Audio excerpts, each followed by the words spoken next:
بسم اللہ الرحمن الرحیم۔ السلام علیکم ورحمۃ اللہ وبرکاتہ۔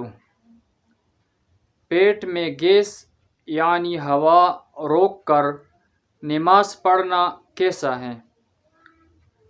تو میرے بھائیوں اور دوستوں، اگر کسی کے پیٹ میں گیس جمع ہو جائے جس کی وجہ سے اس کے پیٹ میں شدید درد ہو، تکلیف ہو، تو اگر دوران نماز گیس جمع ہو جائے تو اس کو چاہیے کہ نماز توڑ دے، اس کے بعد وضو کرے اور پھر اطمینان سے نماز پڑھے، کیونکہ اگر ایسا کام جس کی وجہ سے نماز میں توجہ میں خلل آئے تو وہ مکروہ ہوتا ہے۔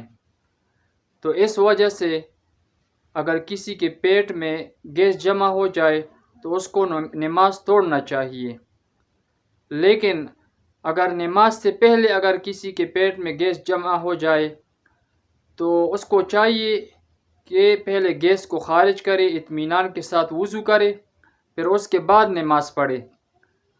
بعض لوگ آپ نے دیکھے ہوں گے کہ یہ سوچتے ہیں کہ ابھی میں وضو کروں گا، سردی ہوتی ہے یا اور کوئی مجبوری ہوتی ہے، سستی کی وجہ سے وضو نہیں کرتے ہیں، اور اس طرح یعنی گیس پیٹ میں ہوتا ہے پھر بھی نماز پڑھتے ہیں۔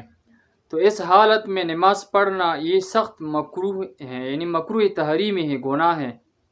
اس حالت میں نماز نہیں پڑھنا چاہیے، بلکہ اطمینان کے ساتھ وضو کرے اور اطمینان کے ساتھ نماز پڑھے تاکہ نماز میں توجہ برابر ہو۔ ہاں، اگر وقت کم ہو، ایسا وقت ہو کہ اگر آپ انتظار کریں گے، وضو کریں گے تو نماز کا وقت نکل جائے گا، تو اس صورت میں پھر آپ نماز پڑھ سکتے ہیں۔ تو لہٰذا اس بارے میں احتیاط سے کام لینا چاہیے۔